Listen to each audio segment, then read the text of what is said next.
सबसे पहले हम बात करेंगे मलखम के बारे में। ये जो मलखम है, इसको मेनली प्रैक्टिस किया जाता है महाराष्ट्र में और मध्य प्रदेश में। मलखम को मेनली कहाँ पे प्रैक्टिस किया जाता है? महाराष्ट्र में और मध्य प्रदेश में। ये जो मलखम है, इसके अंदर पोल को यूज़ किया जाता है, इसके अंदर रोप को यूज़ किया जाता है। शायद आपने देखा होगा, होता क्या है कि एक पोल होता है और ये जो पोल होता है, इसके ऊपर प्रैक्टिशनर जो हैं वो मलखम को परफॉर्म करते हैं। तो ये जो मलखम है, इसके अंदर पोल को यूज़ किया जाता है और इसके अंदर रोप को यूज़ किया जाता है। ये जो मलखम है, इसमें कॉन्सेंट्रेशन का बड़ा इंपॉर्टेंट रोल होता है। कॉन्सेंट्रेशन बेहद इंपॉर्टेंट रोल प्ले करता है इस मलखम में। और ये जो मलखम है, इसको 2013 में मध्य प्रदेश ने अपना स्टेट स्पोर्ट डिक्लेयर किया। तो ये भी अपने आप में बेहद इंपॉर्टेंट बात है। 2013 में मध्य प्रदेश ने मलखम को अपना स्टेट स्पोर्ट बनाया। बेहद सिंपल और इजी सी बातचीत है। एक तो हम क्या कह रहे हैं कि ये जो मलखम है, इसको मेनली कहाँ पे प्रैक्टिस किया जाता है? इसको मेनली महाराष्ट्र और मध्य प्रदेश में प्रैक्टिस किया जाता है। दूसरा, ये जो मलखम है, इसमें पोल को यूज़ किया जाता है, इसमें रोप को यूज़ किया जाता है। तीसरा, ये जो मलखम है, इसमें कॉन्सेंट्रेशन बेहद इंपॉर्टेंट रोल प्ले करता है। और चौथा, ये जो मलखम है, इसको 2013 में मध्य प्रदेश ने अपना स्टेट स्पोर्ट बनाया। अच्छा, ये जो मलखम है, ये कोई आज की मार्शल आर्ट नहीं है, बेहद पुरानी मार्शल आर्ट है। इनफैक्ट एग्जैक्टली मलखम तो नहीं, लेकिन हाँ, मलखम के जैसी आर्ट फॉर्म का रेफरेंस जो है वो रामायण में देखने को मिलता है। रामायण के अलावा चंद्रकेतुगढ़ की जो पोट्री है, चंद्रकेतुगढ़ कहाँ पर है? वेस्ट बंगाल में। चंद्रकेतुगढ़ की जो पोट्री है, उसमें भी रेफरेंस देखने को मिलता है। और जो चाइनीज पिलग्रिमेजेस के बुद्धिस्ट अकाउंट्स हैं, उन अकाउंट्स में भी रेफरेंस देखने को मिलता है। थोड़ा सा ध्यान देना, क्या कहा जा रहा है कि एग्जैक्टली मलखम तो नहीं, लेकिन मलखम के जैसी ही आर्ट फॉर्म का जो रेफरेंस है वो रामायण में देखने को मिलता है। रामायण के अलावा चंद्रकेतुगढ़ की पोट्री में देखने को मिलता है और इसके अलावा चाइनीज पिलग्रिमेजेस के जो बुद्धिस्ट अकाउंट्स है उनमें देखने को मिलता है। ये जो मलखम है, इसका अर्लीस्ट डायरेक्ट मेंशन कहां पे देखने को मिलता है? इसका अर्लीस्ट डायरेक्ट मेंशन मानसो लासा में देखने को मिलता है। अर्लीस्ट डायरेक्ट मेंशन मलखम का कहां पे देखने को मिलता है? मानसो लासा में देखने को मिलता है। और ये भी अपने आप में इंपॉर्टेंट है। अच्छा, ये जो मानसो लासा है, ये क्या है? मानसो लासा 12th सेंचुरी का एक टेक्स्ट है। किसने लिखा है इसको? इसको लिखा है सोमेश्वर सेकंड ने। सोमेश्वर सेकंड जो कि एक चालुक्य किंग थे, उन्होंने लिखा इस मानसो लासा को। और इंपॉर्टेंट क्यों है? क्योंकि मानसो लासा में मलखम का अर्लीस्ट डायरेक्ट मेंशन देखने को मिलता है। जब भी मलखम की बात होती है, तो मलखम को आमतौर पे पुअर मेंस स्पोर्ट बुलाया जाता है। मलखम को आमतौर पे पुअर मेंस स्पोर्ट बुलाया जाता है। क्यों बुलाया जाता है? बिकॉज मलखम को प्रैक्टिस करने वाले जो लोग थे, वो आमतौर पे पुअर बैकग्राउंड से आते थे। इसीलिए मलखम को आमतौर पे क्या बुलाया जाता है? पुअर मेंस स्पोर्ट बुलाया जाता है। अच्छा, ये जो मलखम है, इसको 4 कैटेगरीज में डिवाइड करके देखा जाता है। मलखम को टोटल कितनी कैटेगरीज में डिवाइड करके देखा जाता है? 4 कैटेगरीज में। कौन कौन सी 4 कैटेगरीज हैं? एक है जरासंधि। जरासंधि ये जो कैटेगरी है, इसमें फोकस किया जाता है कि जो अपोनेंट है उसके लिम्स को तोड़ो, उसके जॉइंट्स को तोड़ो और उसको हराओ। तो जरासंधि में फोकस किया जाता है कि जो अपोनेंट है उसके लिम्स और जॉइंट्स को ब्रेक किया जाए, तोड़ा जाए। दूसरी है भीमसेनी। और ये जो भीमसेनी कैटेगरी है, इसमें पूरा पूरा फोकस किया जाता है स्ट्रेंथ के ऊपर। भीम अपनी स्ट्रेंथ के लिए जाने जाते थे, तो भीमसेनी में फोकस किया जाता है स्ट्रेंथ के ऊपर। तीसरी है हनुमंती। और ये जो हनुमंती नाम की कैटेगरी है, इसमें फोकस किया जाता है टेक्निकल सुपीरियोरिटी के ऊपर। और चौथी है जम्बूवंती। और ये जो जम्बूवंती है, इसमें फोकस किया जाता है कि जो अपोनेंट है उसको लॉक करो, उसको कुछ इस तरीके से होल्ड करो कि वो हार मान ले, वो सबमिट कर दे। तो ये जो मलखम है, इसको 4 कैटेगरीज में डिवाइड करके देखा जाता है। कौन कौन सी 4 कैटेगरीज हैं? एक है जरासंधि, दूसरी है भीमसेनी, तीसरी है हनुमंती और चौथी है जम्बूवंती। अच्छा, हमारी जो ministry of youth affairs and sports है, उसने ये जो मलखम है, इसको खेलो इंडिया यूथ गेम्स के अंडर रिकॉग्नाइज किया। और जब से मिनिस्ट्री ने इसको खेलो इंडिया यूथ गेम्स के अंडर रिकॉग्नाइज किया है, तब से इसकी जो पॉपुलैरिटी है उसमें सर्ज देखने को मिला है, उसमें इंक्रीज देखने को मिला है।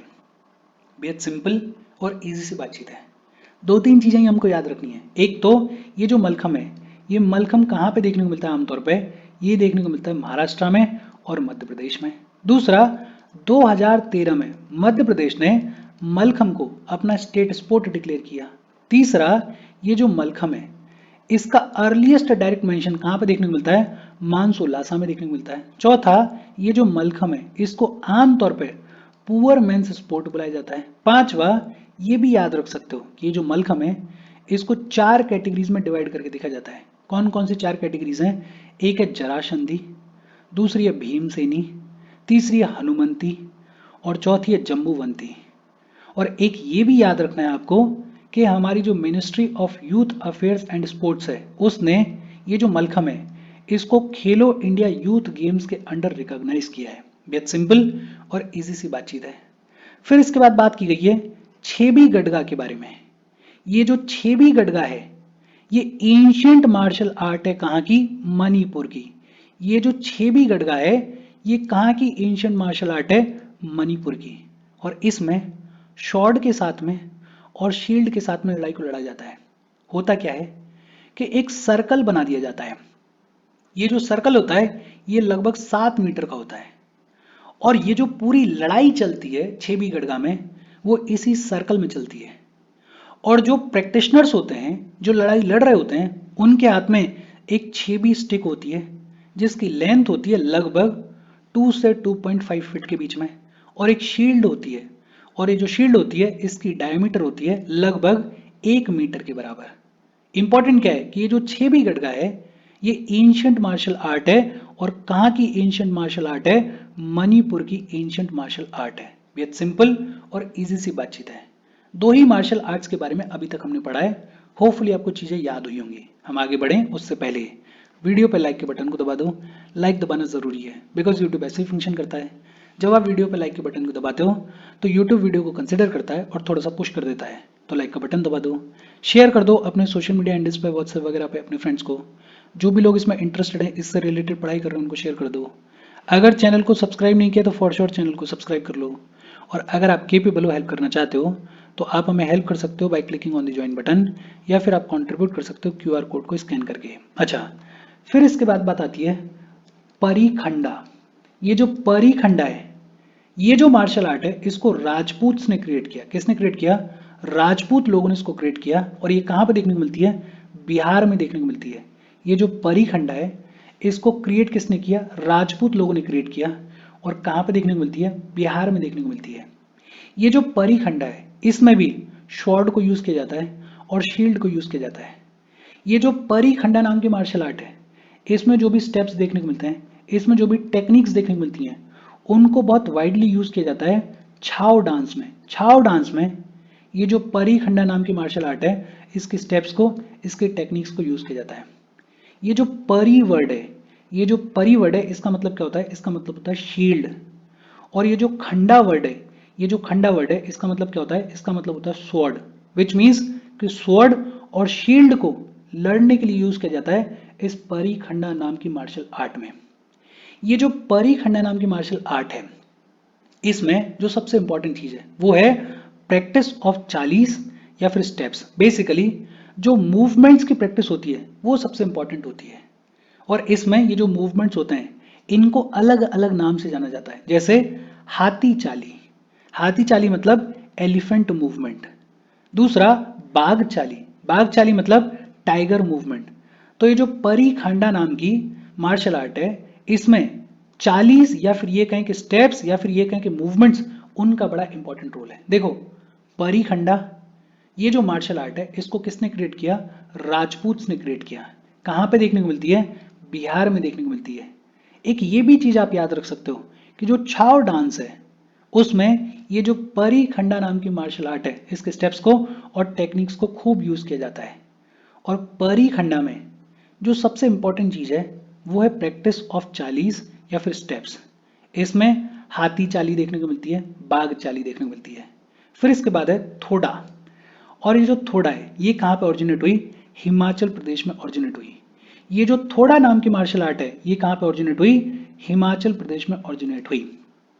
और ये जो थोड़ा है इसमें मार्शल आर्ट्स देखने को मिलती है, इसमें स्पोर्ट्स देखने को मिलता है, इसमें कल्चर देखने को मिलता है। इन सभी चीजों का मिक्सचर जो है वो इस थोड़ा में देखने को मिलता है। ये जो थोड़ा है इसको बैसाखी फेस्टिवल के दौरान, अप्रैल के महीने में हर एक साल बैसाखी फेस्टिवल के दौरान इस थोड़ा मार्शल आर्ट को परफॉर्म किया जाता है। और इसमें जो मेन चीज होती है वो होती है प्लेयर की आर्चरी स्किल। मतलब जो प्लेयर है वो धनुष कितना बढ़िया चलाता है, धनुष बाण, वो जो आर्चरी स्किल्स हैं वो प्रोमिनेंट होती हैं। और थोड़ा भी कोई आज की मार्शल आर्ट नहीं है, बेहद पुरानी है। It date backs to Mahabharata times. Mahabharata में अर्जुन है, कर्ण है, उनकी जो लड़ाई है, उनकी जो आर्चरी स्किल्स हैं वो सब देखने को मिलती हैं। और वहीं से ये जो थोड़ा मार्शल आर्ट है ये चली आ रही है। ये जो थोड़ा मार्शल आर्ट होती है या ये जो थोड़ा गेम होता है जो कि बैसाखी फेस्टिवल के दौरान देखने को मिलता है, इसमें दो टीम्स बनाई जाती हैं। ये जो दो टीम्स होती हैं इनको क्या बुलाया जाता है? इनमें से एक को बुलाया जाता है पासीस और दूसरी को बुलाया जाता है साथीस। ये जो दो टीम्स होती हैं ऐसा माना जाता है कि ये जो दो टीम्स हैं ये पांडवास और कौरवास के जो डिसेंडेंट्स हैं उनको रिप्रेजेंट करती हैं। और ये जो दो टीम्स होती हैं पासीस और साथीस, इनके बीच में ये जो थोड़ा मार्शल आर्ट है ये देखने को मिलती है। और हर एक टीम में लगभग 500 लोग होते हैं, तो छोटा मोटा गेम नहीं है। हर एक टीम में लगभग 500 पीपल होते हैं। ये जो 500 लोग होते हैं इनमें से ज्यादातर आर्चर नहीं होते हैं, इनमें से ज्यादातर जो हैं वो डांसर्स होते हैं। जो आर्चर्स होते हैं वो एम करते हैं अपोजिट टीम में जो प्लेयर हैं उनकी लेग के ऊपर, और उनका जो धनुष है वो जो प्लेयर है अपोजिट टीम का उसके नी के नीचे ही लगना चाहिए। अगर नी के ऊपर लगेगा तो पॉइंट्स माइनस हो जाएंगे। तो ये बेसिकली गेम है जो कि बैसाखी फेस्टिवल के दौरान देखने को मिलता है। देखो, ये जो थोड़ा मार्शल आर्ट है ये कहाँ पे ओरिजिनेट हुई? हिमाचल प्रदेश में ओरिजिनेट हुई। बैसाखी फेस्टिवल के दौरान इसको परफॉर्म किया जाता है। इसमें प्राइमरी होती हैं आर्चरी स्किल्स। बेहद सिंपल और इजी सी बातचीत है। फिर इसके बाद है गटका। और ये जो गटका है ये वेपन बेस्ड मार्शल आर्ट है। वेपन बेस्ड मार्शल आर्ट है और इसको परफॉर्म कौन करते हैं? सिख कम्युनिटी के लोग। पंजाब की जो सिख कम्युनिटी के लोग हैं वो इस गटका मार्शल आर्ट को परफॉर्म करते हैं। वेपन बेस्ड है, इसमें स्टिक को यूज किया जाता है, कृपाण को यूज किया जाता है, तलवार को यूज किया जाता है, कटार को यूज किया जाता है। तो ये जो गटका है ये वेपन बेस्ड मार्शल आर्ट है। कहाँ देखने को मिलती है? पंजाब में देखने को मिलती है। अच्छा, एक डिफेंडो सिस्टम ऑफ मार्शल आर्ट है। ये जो डिफेंडो सिस्टम ऑफ मार्शल आर्ट है इसको वर्ल्ड वॉर सेकेंड से पहले कैप्टन विलियम और कैप्टन एरिक ने डेवलप किया। और खास बात क्या है, ये जो डिफेंडो सिस्टम ऑफ मार्शल आर्ट है इसने गटका की जो टेक्निक्स हैं उनको बोरो किया। तो डिफेंडो सिस्टम ऑफ मार्शल आर्ट में गटका की जो टेक्निक्स हैं वो देखने को मिलती हैं। बेहद सिंपल, ये जो गटका मार्शल आर्ट है ये वेपन बेस्ड मार्शल आर्ट है और कहाँ पे देखने को मिलती है? पंजाब में देखने को मिलती है। फिर इसके बाद है इन बुआन रेसलिंग। और ये जो इन बुआन रेसलिंग है ये मिजोरम की नेटिव मार्शल आर्ट है। इन बुआन रेसलिंग कहाँ की नेटिव मार्शल आर्ट है? मिजोरम की। इन बुआन रेसलिंग ओरिजिनेट कब हुई? इन बुआन रेसलिंग 1750 एडी में ओरिजिनेट हुई। और ये जो इन बुआन रेसलिंग है इसमें बड़े स्ट्रिक्ट रूल्स देखने को मिलते हैं। फॉर एग्जाम्पल, एक सर्कल बना दिया जाता है और सर्कल के अंदर जो प्रैक्टिशनर्स होते हैं वो इस इन बुआन रेसलिंग को परफॉर्म करते हैं। सर्कल से आप बाहर नहीं निकल सकते हो, आप एक दूसरे को किक नहीं कर सकते हो, आप नीज को बेंड नहीं कर सकते हो। तो बड़े स्ट्रिक्ट रूल्स देखने को मिलते हैं इन बॉर्न रेसलिंग में। और इन बॉर्न रेसलिंग में जीतने का तरीका क्या है? जीतने का तरीका बड़ा सिंपल है। आपका जो अपोनेंट है उसको आप पूरे तरीके से लिफ्ट कर दो तो आप जीत जाओगे। तो ये जो इन बॉर्न रेसलिंग है ये कहाँ पे देखने को मिलती है? ये मिजोरम में देखने को मिलती है। ऑरिजिनेट कब हुई? 1750 में ऑरिजिनेट हुई। और ये जो इन बुआन रेसलिंग है इसमें बड़े ही स्ट्रिक्ट रूल्स देखने को मिलते हैं। देखो, एक बार फिर से रिवाइज करते हैं, मोटा मोटा देखते हैं। एक तो हमने बात की मलखम के बारे में, और ये जो मलखम है इसको मेनली कहाँ पे प्रैक्टिस किया जाता है? महाराष्ट्र और मध्य प्रदेश में। 2013 में मध्य प्रदेश ने मलखम को स्टेट स्पोर्ट डिक्लेयर किया। ये जो मलखम है इसका अर्लीस्ट डायरेक्ट मेंशन कहाँ पे देखने को मिलता है? मानसोलासा में देखने को मिलता है। ये जो मलखम है इसको आमतौर पे पुअर मैंस स्पोर्ट बुलाया जाता है। फिर हमने बात की चेबी गढ़वा के बारे में, और ये जो चेबी गढ़वा है ये कहाँ की मार्शल आर्ट है? ये मणिपुर की मार्शल आर्ट है। फिर हमने पढ़ा परिखंडा के बारे में, और ये जो परिखंडा है ये कहाँ की मार्शल आर्ट है? ये बिहार की मार्शल आर्ट है। फिर हमने बात की थोड़ा के बारे में, और ये जो थोड़ा मार्शल आर्ट है ये कहाँ पे ऑरिजिनेट हुई? हिमाचल प्रदेश में ऑरिजिनेट हुई। गटका की हमने बात की। Gatka weapon based martial art है। कहाँ की? पंजाब की। पंजाब में जो सिख कम्युनिटी के लोग हैं वो परफॉर्म करते हैं इस गटका को। इसके बाद हमने पढ़ा इन बुआन रेसलिंग के बारे में। और ये जो इन बुआन रेसलिंग है ये कहाँ की नेटिव मार्शल आर्ट है? मिजोरम की नेटिव मार्शल आर्ट है। ऑरिजिनेट कब हुई? 1750 एडी में ऑरिजिनेट हुई। फिर इसके बाद है कुट्टू वारीसाई। कुट्टू वारीसाई या इसको एम्प्टी हैंडेड सिलमबाम भी बुलाया जा सकता है। ये जो कुट्टू वारीसाई है इसको सबसे पहली बार मेंशन किया गया संगम लिटरेचर में। तो ये अपने आप में इंपॉर्टेंट है कि संगम लिटरेचर में मेंशन किया गया है इस कुट्टू वारीसाई को। और कुट्टू वारीसाई इसका लिटरल मीनिंग क्या होता है? इसका लिटरल मीनिंग होता है empty handed combat. Basically hand to hand combat देखने को मिलता है इस कुट्टू वारीसाई में। ये जो कुट्टू वारीसाई है इसको मेनली कहाँ पे प्रैक्टिस किया जाता है? तमिलनाडु में प्रैक्टिस किया जाता है। लेकिन तमिलनाडु के अलावा ये जो कुट्टू वारीसाई है ये श्रीलंका में भी पॉपुलर है, ये मलेशिया में भी पॉपुलर है। और ये जो कुट्टू वारीसाई है इसको अनआर्म्ड कंपोनेंट ऑफ सिलमबाम भी बुलाया जाता है। सिलमबाम का अनआर्म्ड कंपोनेंट बुलाया जाता है इस कुट्टू वारीसाई को। देखो इंपॉर्टेंट क्या है इसमें? कुट्टू वारीसाई एक तो इसको सबसे पहली बार मेंशन किया गया संगम लिटरेचर में। दूसरा इसको मेनली कहाँ पे प्रैक्टिस किया जाता है? तमिलनाडु में प्रैक्टिस किया जाता है। तमिलनाडु के अलावा श्रीलंका में और मलेशिया में भी ये जो कुट्टू वारीसाई है ये बेहद पॉपुलर है। और तीसरा ये जो कुट्टू वारीसाई है इसको अनआर्म्ड कंपोनेंट ऑफ सिलमबाम बुलाया जाता है। और फाइनली मर्दानी खेल। ये जो मर्दानी खेल है ये ट्रेडिशनल आर्म्ड मार्शल आर्ट है। आर्म्ड मार्शल आर्ट है। कहाँ पे देखने को मिलती है? महाराष्ट्र में देखने को मिलती है। महाराष्ट्र में जो कोल्हापुर डिस्ट्रिक्ट है उसमें बेहद पॉपुलर है ये मर्दानी खेल। और ये जो मर्दानी खेल है इसमें फोकस किया जाता है वेपनरी की स्किल्स के ऊपर, शॉर्ट कैसे चलाते हैं, तलवार कैसे चलाते हैं उसकी स्किल्स के ऊपर, स्विफ्ट मूवमेंट्स के ऊपर और लो स्टैंस के ऊपर। तो इंपॉर्टेंट है कि ये जो मर्दानी खेल है ये आर्म्ड मार्शल आर्ट है जो कि कहाँ पर देखने को मिलती है? महाराष्ट्र में देखने को मिलती है। और मर्दानी खेल जानी जाती है पट्टा के लिए। पट्टा का मतलब होता है स्वॉर्ड के लिए, तलवार के यूज के लिए। और विता के लिए। विता का मतलब क्या होता है? Corded lens. बेसिकली एक तरीके का भाला होता है लेकिन ये दोनों तरफ से पॉइंटेड होता है। तो मर्दानी खेल जाना जाता है पट्टा के यूज के लिए और विथा के लिए। और मर्दानी खेल के फेमस प्रोपोनेंट्स कौन है? शिवाजी राजे और तानाजी इसके फेमस प्रोपोनेंट्स हैं। ये जो मार्शल कल्चर है मराठी पीपल का, ये जो मराठी लोगों की मार्शल आर्ट्स हैं, मार्शल कल्चर है, इसको एक चाइना के मॉन्क हैं यूएन जेंग।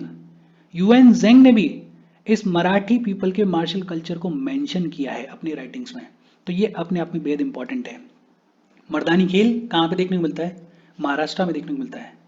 और ट्रेडिशनल आर्म्ड मार्शल आर्ट है ये जो मर्दानी खेल है ये जाना जाता है पट्टा के यूज के लिए और विथा के यूज के लिए। और एक और इंपॉर्टेंट चीज क्या है कि जो मर्दानी खेल है इसके फेमस प्रोपोनेंट्स कौन कौन है? शिवाजी राजे और तानाजी। और यूएन जेंग जो कि एक चाइनीज मॉन्क हुए, उनके 7th सेंचुरी के जो राइटिंग्स हैं उनमें ये जो मराठी पीपल का मार्शल कल्चर है इसको मेंशन किया गया है। बेहद सिंपल और इजी सी बातचीत है। होपफुली आपको चीज़ें समझ में आई होंगी। इसके आगे की बातचीत हम अगले सेशन में कंटिन्यू करेंगे। यहाँ तक कोई डाउट हो तो कमेंट करके पूछ लेना। Thank you very much.